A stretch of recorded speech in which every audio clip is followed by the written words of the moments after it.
I would like to start with a story, and then we'll introduce Hayden to you guys and Ty, and then hopefully make this like super action packed. So thanks everybody for being here. This is the third one of these lecture series that I've done.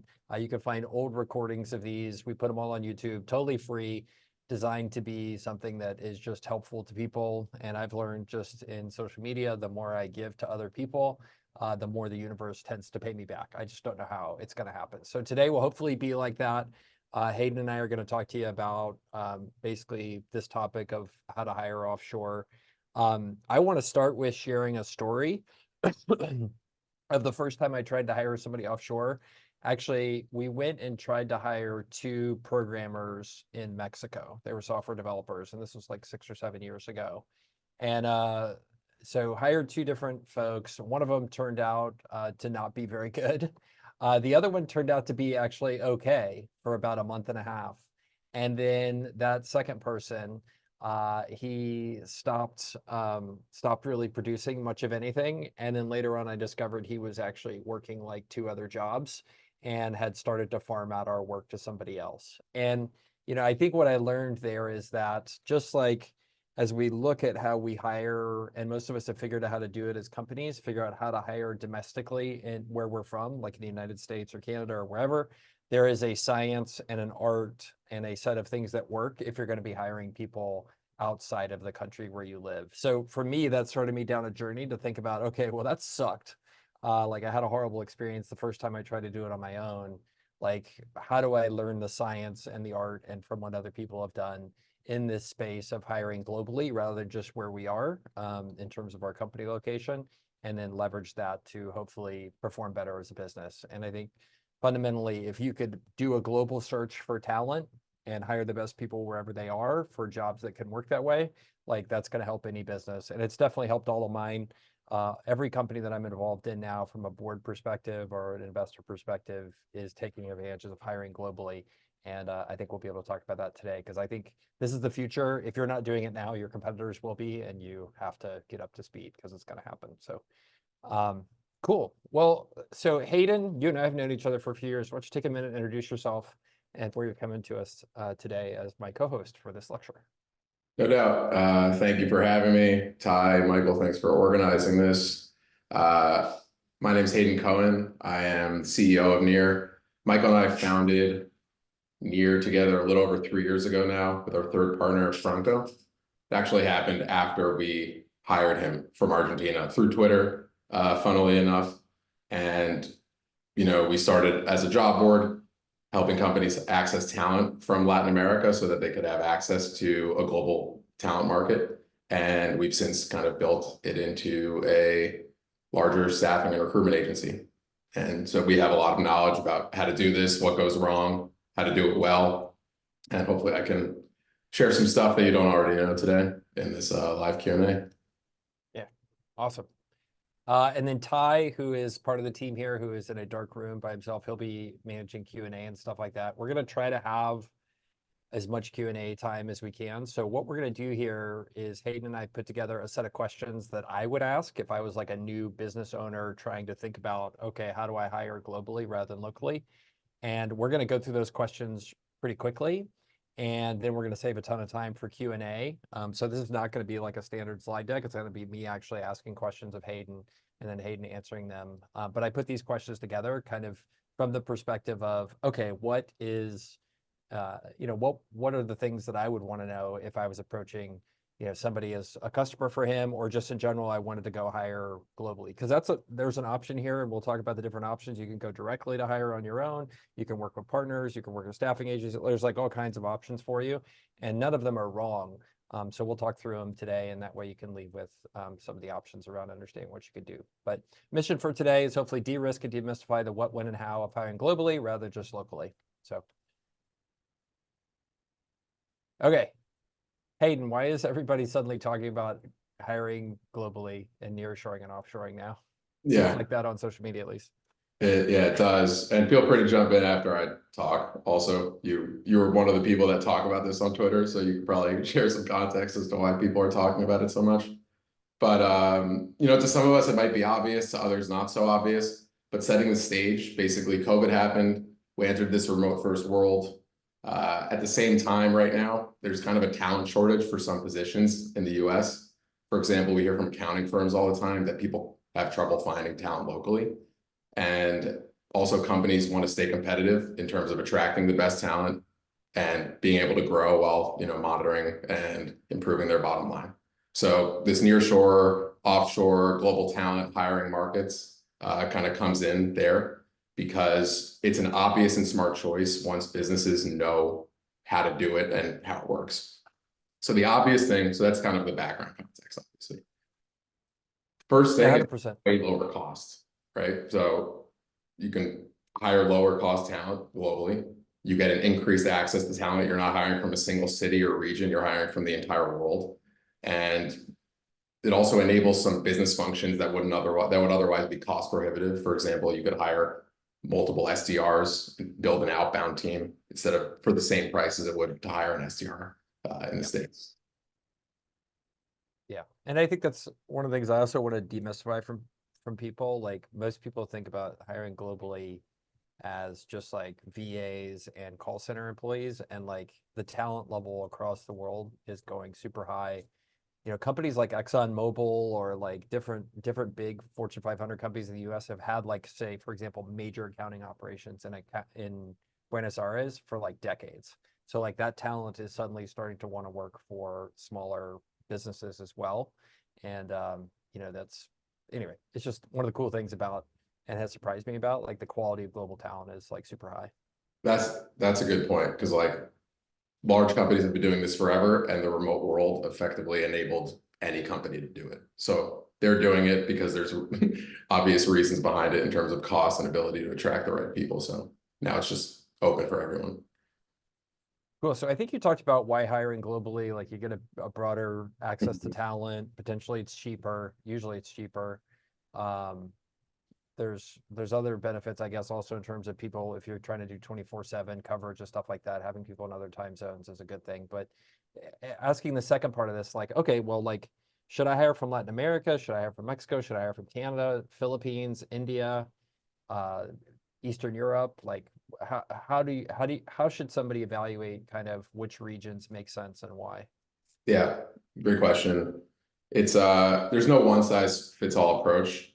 Obviously, Near only hires people from Latin America, helps companies hire from Latin America, but there's a variety of regions you can access really strong global talent from that also gives you an attractive cost savings. So all Latin America, so that'd be South America, Mexico, Caribbean islands, etc.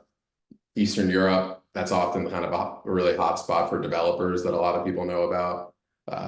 Africa, so Ghana, Kenya, South Africa, Philippines is a common one, especially for in the virtual assistant world. That's kind of spoken about a lot on Twitter, and India, popular place to hire developers as well. I can speak to LATAM specifically.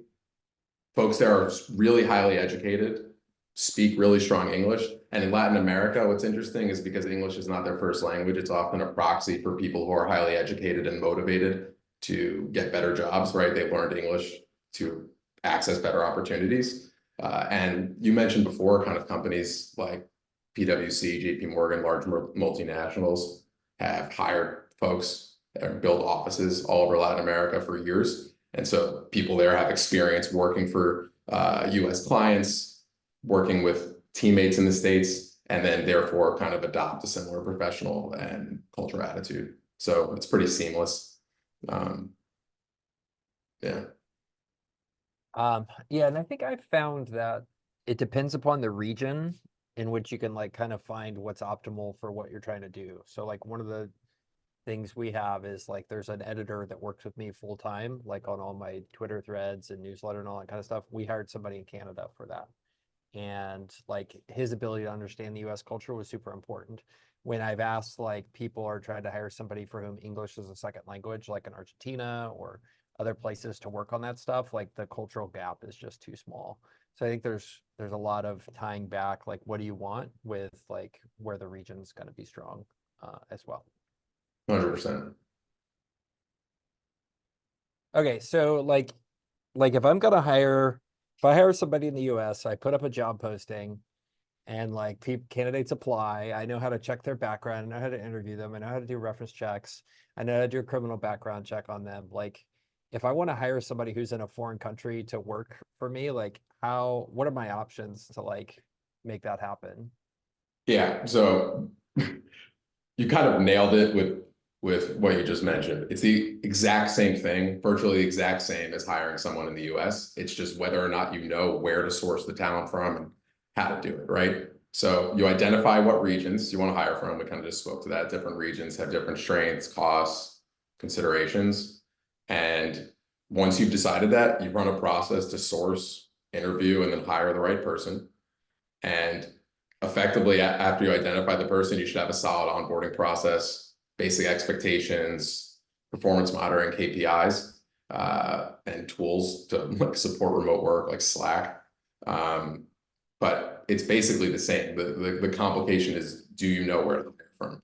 So there's a variety of ways to do it. You can do it on your own, and then you can do it with an agency, which is where we come in and kind of where companies kind of decide whether they have the resources to do it or not. Do they have recruiters that can spend time looking in the right areas? Do they have the network of people? Do they have the local knowledge? Do they speak the language, et cetera? Got it. Okay. And I have a lot more questions about like how do I pay the people? How do I do the criminal background check on and on? But I Yeah. think some of that's coming up in I mean, questions. in your experience doing this, has it worked the exact, like, have you seen any significant differences once you kind of got past the initial nuances of hiring from a different region? I mean, there's obviously cultural differences. There's ways I've had to change as a manager to work with people globally. I mean, even the fundamental stuff like Argentinians have different holidays than Americans. And then how do I, at one point I had a Filipino employee, and like I discovered very quickly, like a lot of times Filipinos won't speak up. They'll just sit there and like grind away at something that's not working. So there's that kind of level of stuff. But there's a lot of details like I just didn't even know. Like I guess it turns out in Argentina, criminal background checks get done through the government. They don't get done through private entities. And correct me if I'm wrong on that, but like that kind of stuff was things I was like, oh, okay. Like if I have to make sure somebody's not a thief, like I know how to do that in America. I don't know how to do that in other places. Yeah, that's a good point. And kind of like what I meant was the actual bones of the hiring process are the exact same, but there are a lot of nuances as you kind of navigate it, right? So there's a lot of unknowns that I've learned over the past few years doing this. So yeah, like understanding like different cultural nuances when you chat with people, knowing that English might not be their second language. So when you interview someone, they might seem less animated or less interested in the position, but they might just be a little nervous because they're speaking in language that's not their own. So there's a lot of little things like that to be considerate of and to understand. But once you kind of get the hang of it, it becomes a lot easier, and it's basically the exact same as running a process in the States. Yeah, super cool. Okay. Um, okay, so like you guys talked to a lot of people that are in my shoes, like trying to figure out how to do this for the first time. Like, what are questions that people tend to ask when they're thinking about like hiring overseas? What confuses people the most? Yeah. We shared this with our sales and recruitment team to like uh, kind of poll the group and see what the most common things were. There's a million questions, but the three that kind of popped up the most were: one, can I get the same quality of talent as if I hired someone locally? That's like a really common concerning question people have. In my experience, that's definitely true, right? It comes down to understanding exactly what you want and being able to vet them effectively. But 100%, you can hire from junior to senior positions, definitely in Latin America, and get the same, if not better, quality of talent. Second question is, how can I ensure that they're set up for success slash will work successfully? Like, do they have good internet? And there's like a host of questions underneath that. Do they have good internet speed? Are there power outages? Do they have a professional setup? Are they going to look professional on camera? Do they have a computer hardware? Can we provide them? What tools should we use, et cetera? The right agency or can guide you through that, or there's content online that can help you through it. And then lastly, how can I hire them if I don't have an entity overseas? And you can do that through a company like Deal, who can provide contract and payment management for international hires, or do it through an agency like us. So yeah, you can definitely hire without an entity overseas. Yeah, and I think a number of those we're going to come back to in the next few slides. I'm trying to move us No, quick. they're all related. Yeah. We want to spend a lot. It's a big topic, but we want to spend a lot of time on other people's questions. Okay, like you see people doing offshore hiring. We talked about in my original story, I talked about some of the mistakes I made. Like, what are the mistakes that you see people making when they go hire globally? Yeah, I wrote 5 for this. The first 3 I would say are like kind of obvious, and then the last 2 maybe slightly less obvious. So upfront, not setting objectives and hiring someone, not knowing what objectives they're supposed to hit, and then thinking that they're not doing a great job because you're not sure how to measure their output versus what you expected from them. So for example, you should have short-term, first week, first month, first 90 days objectives, however it works for your firm or your business, and then longer term objectives and KPI setting. Second mistake, not training and investing in talent, right? And this is related to the third. I'll kind of combine these, like considering them resources versus teammates. You should consider people that you hire globally like teammates, like anyone that you would hire in the States. If you treat them as part of the team, if you train and invest in them, they're going to be invested in you. They're going to have really good output, and you're going to grow and get the benefits of remote hiring that you set out to achieve when you go and hire someone globally. And then like 4 and 5, I think this is interesting. I think a lot of companies think kind of small, and this touches. I think when it comes to remote hiring, this touches on the point that you made. Like some people think you can only hire VAs. You can hire offshore or nearshore for all types of roles. There's really no limit to what you can do. Junior, mid-level, senior talent, managers, executive talent, all across the board for any job that can be done remotely, right? So you're not going to hire a remote nurse, but you can hire a remote director of accounting, or director of engineering, or VP of marketing. So you shouldn't think small. You can build a robust team offshore. Tons of companies have done it, are doing it, and will do it. And then the last mistake is going with the cheapest option. And that especially counts for compensation. You don't want to just pay the cheapest person and make everything about cost. Yeah, maybe a better way to say that one is like, don't make it all about cost savings. So you definitely want to achieve cost savings, but don't be too cheap, because you don't want to make mistakes. You don't want to make the wrong hire and waste a bunch of time rehiring, or think that this doesn't work for your company. You should be willing to invest in it and treat it as an important initiative when you go about it. Yeah, and that last point reminds me, I have a friend, and his strategy with global hiring is, let's say a job in the US would pay $120,000 a year. It's like an accounting controller, right? Like a very senior, kind of well-paid job in the US. But if you were to hire that same person in Argentina, let's say it's a $40,000 a year job. Those are just hypothetical numbers. What he'll actually do is, instead of trying to pay 40,000, which is the average wage, or pay the 120,000, he'll pay a premium and pay extremely well, but Argentina wages. So he, instead of being like paying 40, he might pay 55 or 60, and be aggressive about making sure, like, okay, if I pay a premium here, I can get the absolute best controller out there, and still do it at a discount to what I would be paying if that role was onshore. So anyway, just a data point. I think that, to what your points were, Hayden, like thinking strategically about how you're going to be managing talent, with offshoring being part of that, is the right thing. And here you can see my friend kind of has thought through his strategy of, okay, I'm going to get really good people. I'm going to still save money, but I'm going to pay a premium for what the prevailing local wages would be. Not only is he getting good people, like they're going to stay forever and be loyal to him and work hard, because they're, one, living really well back home in a way lower cost of living area, but then they trust and appreciate and want to like dedicate their time to someone who's investing in them and treats them like a human, like a teammate. That's one thing I think I've made as a great decision, is like treating global team members as peers, and like treating them like any other like first class employee in the company, and like they value it so much. Like, Yeah, I brushed over that quickly on that, but that's super important, and it's all related. So there was a question in the chat. I want to ask this real fast because I think it ties into this next question as well, which is like an anonymous attendee asked, like, are the remote employees contractors or are they employees? Like, what is the choice that I have as a business owner hiring remotely? Like, how do I think about those options? Yeah, the right firm can advise you on that if you go with an agency. Here's the truth, at least in Latin America, and speak to it, and the Philippines as well. The vast majority of cases, companies are hiring remote folks as contractors. So they're working from home, they're hired as contractors, not employees. It's like tax advantageous. We have companies of all sizes doing this. Several really large companies that are our customers that were doing this before they worked with us.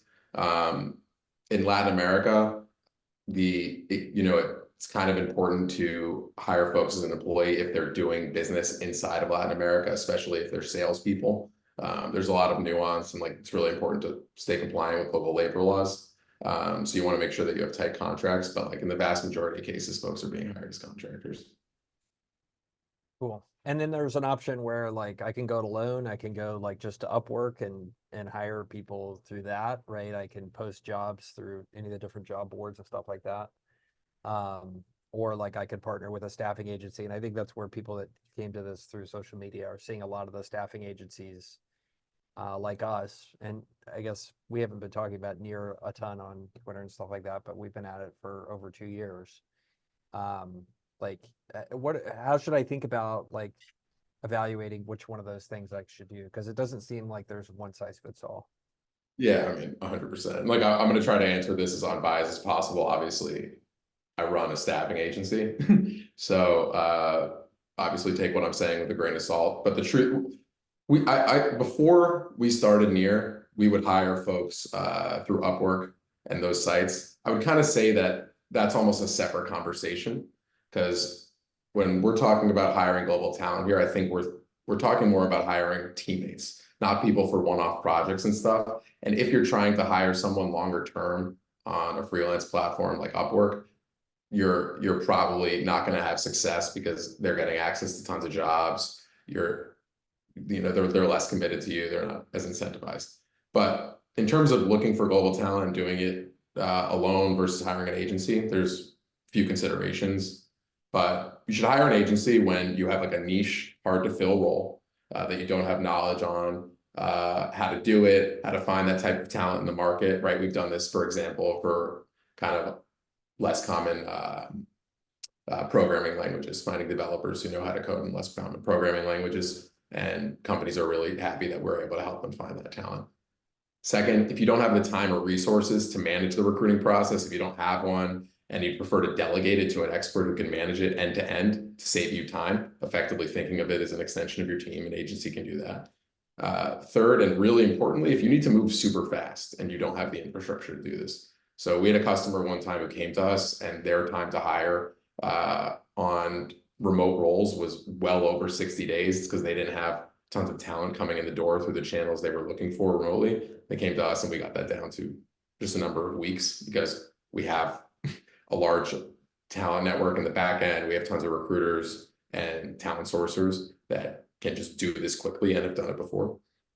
And kind of related to that, if you need to fill several roles super fast, an agency is a good option for you. And lastly, if you have need or want access to a specific market and don't have a network, that can be a really good option to go with an agency, right? But if you have an in-house dedicated recruiting team that knows how to do this, and their job is to go look for talent and source for you, then that might be an option. But a lot of companies don't have the time or the knowledge to do this well. Kind of touched on your point earlier, right? People make mistakes. You learn tons of things. There's so many unknowns when you go and hire remotely. I really only know it super well for Latin America. I'm sure that if I went to go hire someone, or I said we want to expand Near to hire developers from Eastern Europe, for example, there's tons of nuance that I would have to go learn, and we would get through experience and would potentially be unsuccessful. So you kind of like improve your likelihood of success often going through an agency. Yeah. Look, I think we started an agency because I learned the hard way, like I'm not hiring any other way except through a staffing agency. And there are staffing agencies in the US, there are staffing agencies for overseas. People hire direct in the US. Like, so there's a place for each. A lot of it just depends, you know, I think on those factors. So let me call an audible because two people have asked the same questions. And it's basically, it comes from Shane and also Arthur. Basically, like, how do you make sure when you're working with somebody remotely overseas, like, how do you know they're not scamming you and working on multiple jobs? How do you like measure their productivity? Like, you know, I'm not seeing them come into an office. Like, how do I manage that once I hire them? That is it's a great question, right? So you run into that problem in the States as well when you hire remotely. So it's not only like an offshore question, it's just like a remote question. So it comes down at the top, you want to make sure that you have trust. So ensure you're paying people fairly, right? Make sure that they feel part of the team, treated fairly. Set expectations with clear working hours, right? And reasonable deadlines. Make sure that the work is getting done, right? The simplest, the simplest way to answer that is the work getting done? And are you getting what you're paying for? So that kind of, yeah, that question is, I think, the fundamental one. And having performance metrics and KPIs are super key to knowing that work is being done for you. They have a reasonable workload and they're probably not stealing from you, right? And there's like a data question outside of that, but in terms of like, are they just working for you? That's those are kind of like the key things to answer. And then lastly, you can set up time tracking software. There's software to do that, to understand whether people are actually working on a certain thing, taking screenshots, but it's kind of like, how deep do you want to go in terms of monitoring versus trusting? We tend to recommend and go for trusting people and making sure that they're getting their work done to solve for that. But during COVID, there were stories of people in the US having 5 jobs, or realistically, yeah, like 2, 3 jobs at the same time. Their companies didn't know, and probably no work was getting done because the workloads were super light for those positions. So if you have expectations, you know what people want to do, or you want what you want to get out of them, and they're getting the work done, then they're probably working for you. Super good. Okay. Yeah, I mean, the one thing I would add to this, like, productivity thing is, for me, when I was started to transition to manage people remotely and remotely in another culture, like, I realized there were a lot of things that when I was in the office with somebody, or like I was able to see them face to face a lot. Like, I was getting a lot of stuff for free because of that I had to recreate by being more aggressive and over communicating a lot more and managing a lot more of these remote folks. So like one-on-ones, you know, detailed KPIs, reports on activity, like all those are things that as a crappy manager personally, like that was something I had to learn to do. So go from there.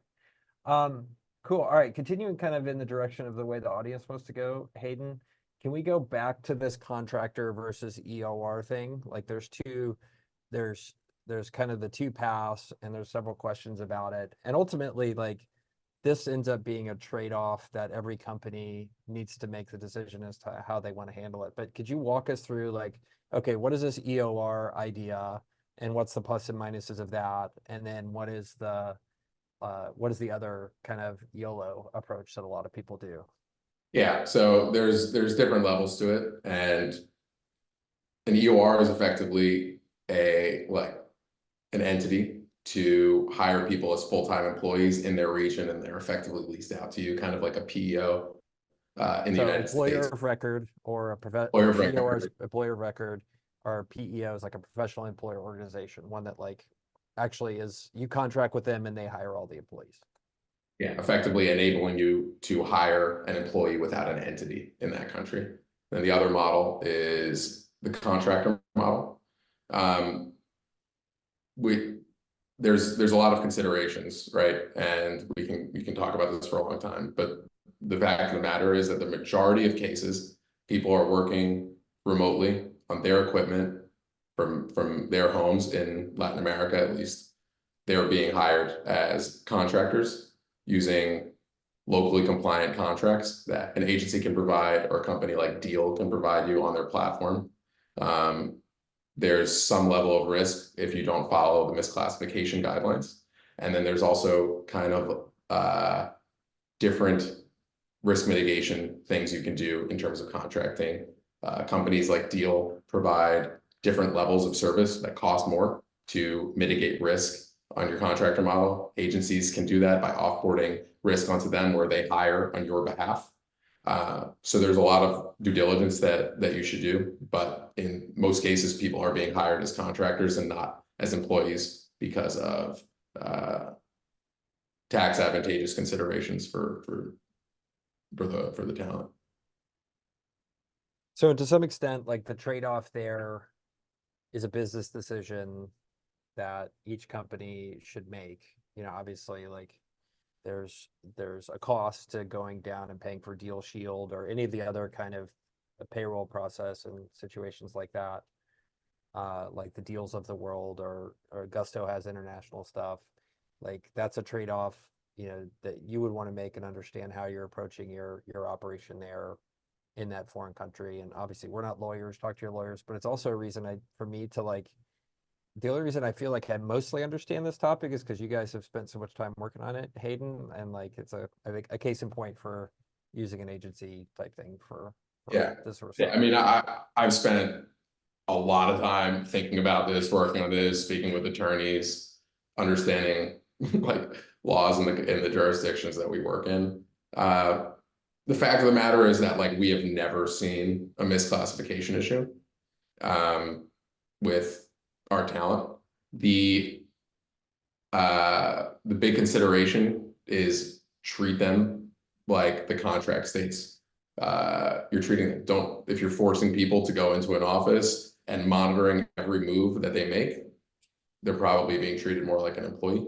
And yeah, like I said, the right agency can definitely guide you through this. And then it's a complete business decision. But the majority of companies are doing it with the contractor. Yeah. Okay.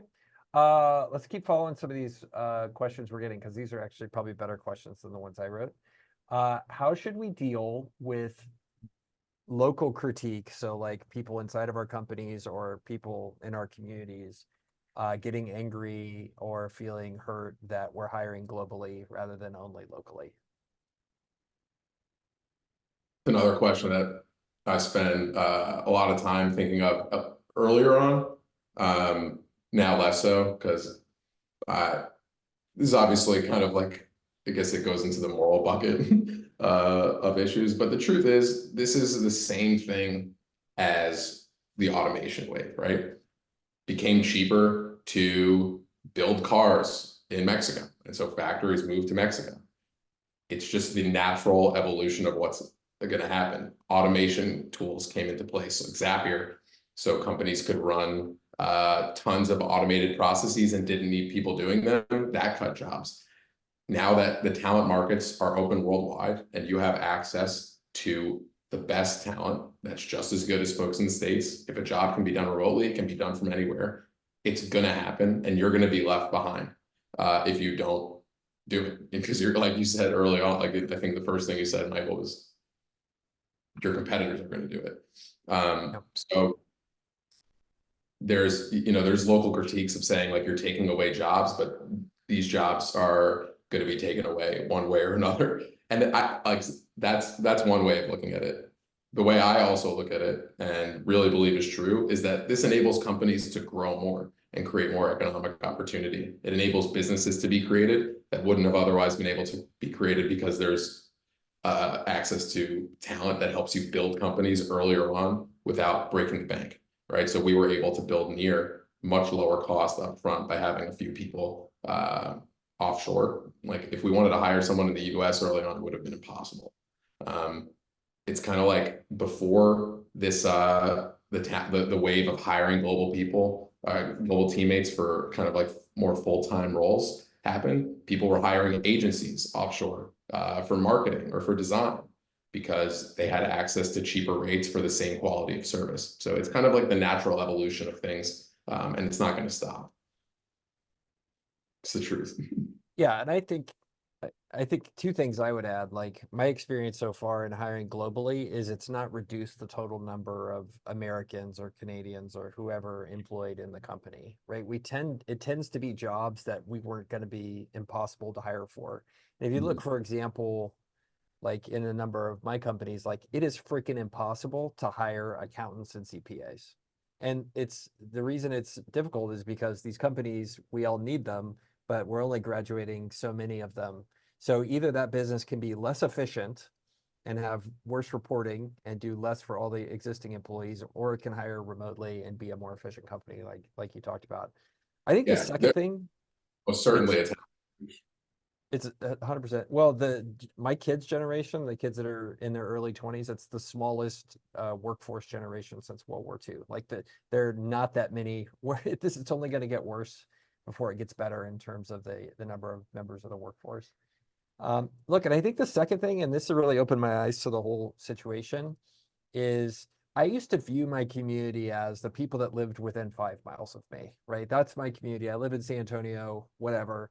Like what I've learned now is that I have a community that's not only those people, but it's also the people across the world. And like they are human beings just like my fellow citizens are, right? Or the people that live in my town. And like you and I have an amazing relationship with our partner Franco, right? Like, do I think about Franco as anything other than a fellow peer human being to us? No, like, but he's Argentinian. Like, doesn't change anything. So, I think there's also a shift in the way we should view the world. Like, as you get to work with these people and you treat them as like real human beings, like you'll discover an appreciation for them and a sense that your community is broader than just like who you can see when you look out your front door. So yeah, I really like that answer, and but that's something that I guess was just kind of I was assuming in my mind, having done this for a while, but that's super true. And I think a really intelligent way of looking at that question, right? Like the business is global now, 100%. And so you should consider you shouldn't look at it as a negative hiring globally. It's a net positive for the yeah. world Yeah. and for On the accounting note, Joshua had a question that said, when considering offshore hires for higher level accounting positions, i.e. controller, accounting manager, how successful can they be managing existing US based employees that may be employed at a higher wage rate than the offshore leader? It's a pretty interesting specific question. Yeah, that is an interesting specific question.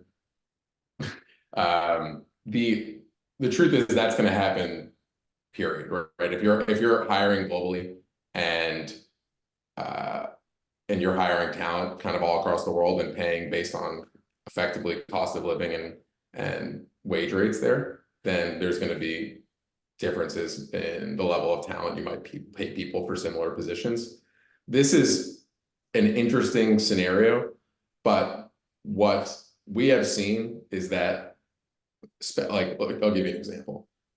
People, if you're hiring like an accounting director from Argentina and they're being paid X and their direct report might be, a couple levels lower than them in the business, but being paid Y and Y is more. As long as they're being paid really fairly in the market that we're working in, which is US companies hiring remote talent, so they're going to be making more than they would be in Argentina. They're being paid in dollars, so they're not, getting screwed by being paid in pesos and losing value on their money instantly. They're probably not going to have an issue. We haven't seen tons of cases like that, but we have several companies that built entire accounting departments with us. So they have, like, a lot of these people have access to everybody's compensation. We haven't run into an issue like that at once. Our internal team has access, our internal accounting team has access to everybody's compensation. I think if you set that expectation up front when you're hiring them, that, hey, you're going to have access to compensation ranges for everybody at the company, or what people are being paid. Some people might be paid more than you. Like, we think we're paying you a really fair compensation for this role. As long as you feel that way, we just want you to kind of know that up front and be transparent with them. And, it shouldn't be that difficult of a conversation, but yeah, I mean, maybe don't leave it up to surprise for this specific scenario. All right, I think this question, I kind of went through our remaining questions that I had prepared, and I think there's a few we could jump through, but we'll center around just focusing on people's questions from the audience.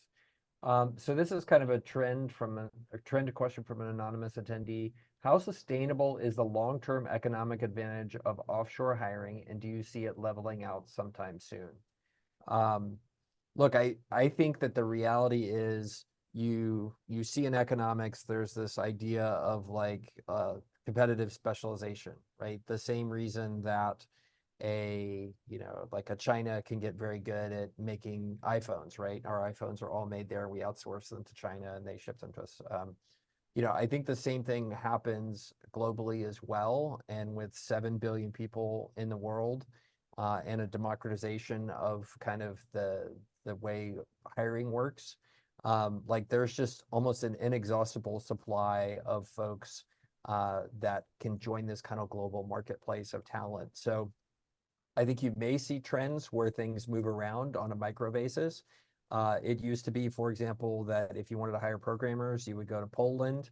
Before that, you would go to Ukraine. Before that, you would go to northern Ukraine. Before that, you would go to Russia. Like there is that kind of thing where you do see it changing at a micro level, but from a macro level, like it is just inevitable that there will be a continuing kind of arbitrage where capital like finds the way to hire the right people at the optimal level to make everybody as successful as possible.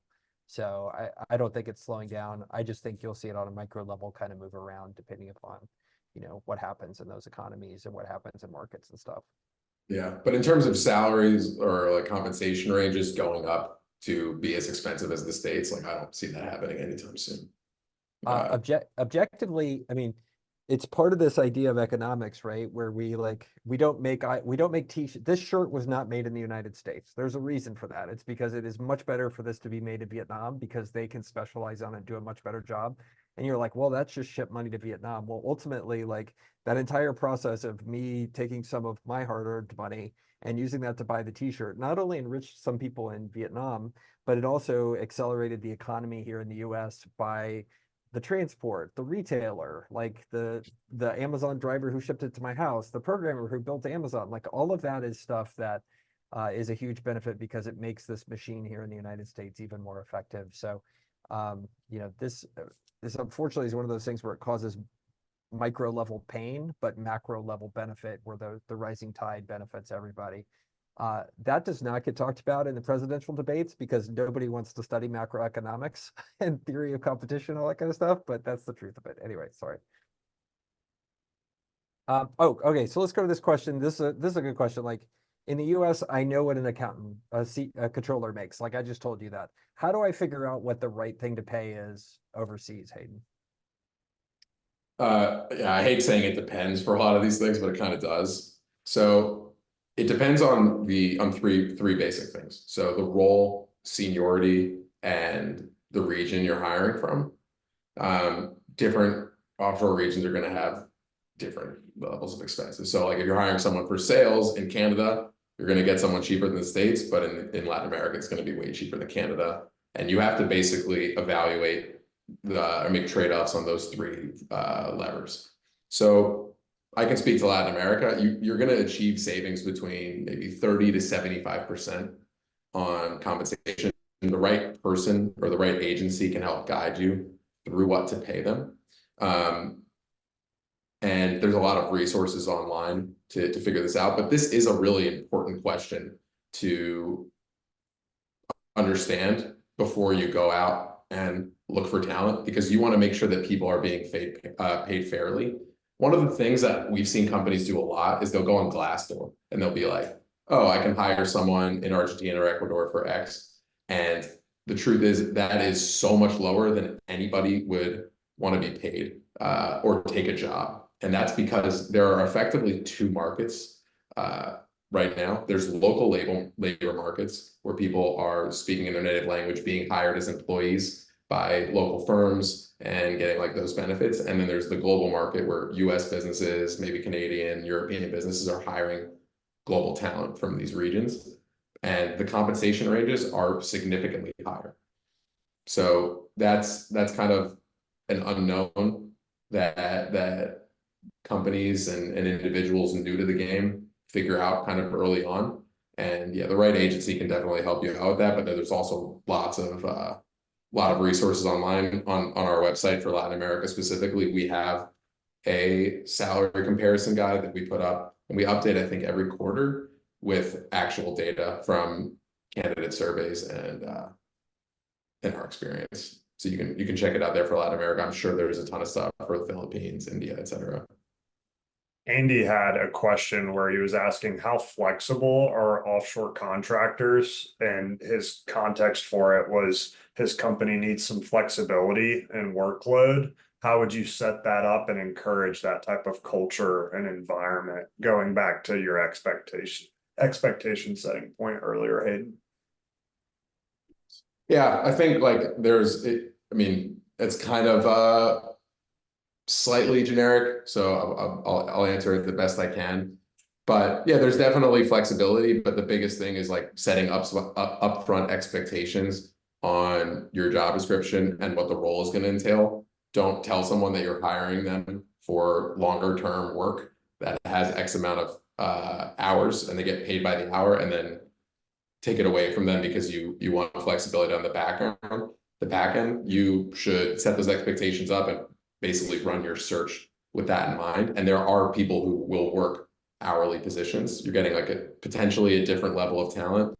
But if you need extreme amounts of flexibility, then you might want to look at a platform like Upwork, where you can kind of test out the waters and start. But an agency could help depending on the situation, right? But working with a company like ours would be way more effective for someone you want to bring on longer term, rather than kind of lumpy up and down hourly work situation. That's great. Chris had another question. Do you find specific regions do better for certain jobs? He's specifically looking for accounting roles, so wondering which regions are the best to look for talent specific jobs. Yeah, that's definitely true. There's a little bit of work going on in the building. I mean, I hope that's not coming in too loud, but yes, for accounting specifically, Latin America is great and Argentina is really great. So we mentioned before, like the big four accounting firms have had offices here forever. There's also a standard in Latin America, like an international accounting standard, IFRS, that's very similar to US GAAP. And so you can find people that are doing international tax returns for US businesses. They're effectively doing US tax returns for US businesses. They've been working with US based clients. They speak English. They can work just like an accountant does in the States. So that's actually one of our most popular roles. Like we have two very large companies that have built and when I say very large, I mean like 1,000+ person companies that have built virtually their entire accounting departments with us, including director level talent. So accounting is a great function to hire for internationally and definitely in Latin. Can we ask this question? How do I keep from getting robbed or scammed? My data. So it's the number one question I get. That people are. I think I kind of like touched on this when you asked your productivity question. I realized I wasn't answering the question super well, but it comes down to, so yeah, there's the basic stuff. So trust, like you want to develop trust with people and make sure you're working with trustworthy people. It's not always super easy to do that up front. So the basic stuff is use a password manager. Very few companies do this. It's really not that expensive. LastPass, 1Password, that is managed at an administrative level. And you're effectively, people have the plugin on their computer so they can only access systems with like passwords that they can't see. And that could be changed instantly once they're offboarded. Use business emails. So these are kind of like standard things. We've had companies use Gmail accounts, like personal Gmail accounts that they set up for new hires. And then they lose access to those accounts if they let them go, which is silly because they don't have good offboarding procedures. That kind of takes me to the next point. Make sure you have good onboarding and offboarding procedures so you know what systems people have access to and when they're no longer have access to them. So you're kind of seeing like a theme, like very basic, know what people have access to and prevent them from having too much access to it if they don't need it. And then the time tracking and recording software, right? If you want to be super careful. And then lastly, we get to make sure people don't have access to information that they don't need. So provide limited access to really sensitive systems. In the case that the folks that you want to hire for internationally do need access to more sensitive systems, potentially use VMs like virtual machine with logs to track what data is being accessed and downloaded. And then you can even do more basic stuff like protect your CRM, make sure that folks have kind of custom roles that don't have access to and download entire customer databases, so you can feel a little bit more confident that your data is protected. But if you think about everything I just said, it's the exact same situation as a remote person in the States. So you can only, at the end of the day, mitigate these risks. There's lots of things you can do to mitigate them significantly more than others, but it really comes down to trust. And then I guess the last thing that I didn't have a bullet for, but I remember countries in Latin America, like Brazil and Argentina, have pretty strong consumer data protection laws, kind of like GDPR. People are probably maybe less likely to break those because they're aware of them. But yeah, it comes down to trust and ensuring that you have like the proper IT system set up at your firm. Right. We have a few questions to go through. One of them was just based on your experience, Hayden. What's the most common outsourced offshore job type in the US market right now? What do you see the most of people hiring for? Yeah, I mean, I don't know if there's one most common, but the big three functions for us are accounting and finance, marketing, and software engineering. Also sales and customer support and whatnot. But I mean, like any role that can be done remotely in the States can be done remotely offshore. You want to understand like the regions you're hiring from and why and the cost considerations. But yeah, for us, accounting, finance, marketing, software engineering. And yeah, I kind of touched on the accounting reasons before, because there's a lot of knowledge for it all over Latin America with really high quality people and the talent shortage of the US. So that's a super obvious function. But yeah, marketing talent, especially performance marketing, there's a wealth of talent abroad, and software engineering probably provides the biggest cost differential in terms of absolute compensation difference. But yeah, you can do this across the board, 100%. We've built the vast majority of our team with global talent in Latin America, and we have some really well run with some customers with really well run businesses that do the same. One anonymous attendee asked, how would you say Near does things differently / differentiates the recruiting process from other offshore agencies? Thank you for the opportunity to plug us. I'll answer that by This saying is the one slide when we're gonna sell something. Yeah. Come to my conference or go and shop with Hayden. I'll say this, like, I think we do a really good job. Like, you can go on our website and G2 and see what our customers are saying about us. But I'll answer this more with another question that we had on the deck, which is like, why, like, what are the risks of going with like the cheapest option, right? So if you go with the cheapest option when you go with an agency, you're sacrificing some important things like robust requirements gathering and vetting processes from recruiters who have experience doing this, who know the market, who can guide you on compensation. So make sure you're not overpaying, which does happen. Candidates can tell if people don't have experience doing this before if you lead on, or underpaying so much that you get screwed because someone leaves super quickly and you lost all of the time you invested and have to do it again, or think that it doesn't work for you because you had a bad experience one time and then never hire globally again, or you wait a long time and then you're losing the competitive advantages that we talked about earlier on. So basically, you want a good agency. I think Near is a good one that will help you mitigate the risks of a bad hire. That's the simplest thing. And you don't want an agency who's just going to be sending you CVs and not vetting their talent, or charging so low that they don't have a way to incentivize their team to get you the best person. You want the firm that you're working with to have really good people who are incentivized to get you the best person, not just the fastest, because that's going to save you a ton of money in the long term. But yeah, in terms of what we do really well, we know Latin America really well. We have boots in the ground all over Latin America, especially in Argentina. And we started our company as a job board for people in Latin America. So we literally have tens of thousands of profiles of people that filled out long profiles with us. So we have like a lot of a big internal database where we fill a lot of our positions from, so we can move quite quickly. And the thing I pride myself most is that we provide a really good customer service. So like all of our customers are just really happy with our communication speed. So thanks for that opportunity. And you can go to this link, hirewithnear.com/Girdley, and get a discount on your first hire. Yeah, so I get credit for being a good business partner. Okay, and I have a conference. Ty and I are running a conference a year from now called HoldCo Conference. If you're into HoldCo stuff, please come see us. We're selling tickets now. It's gonna be awesome.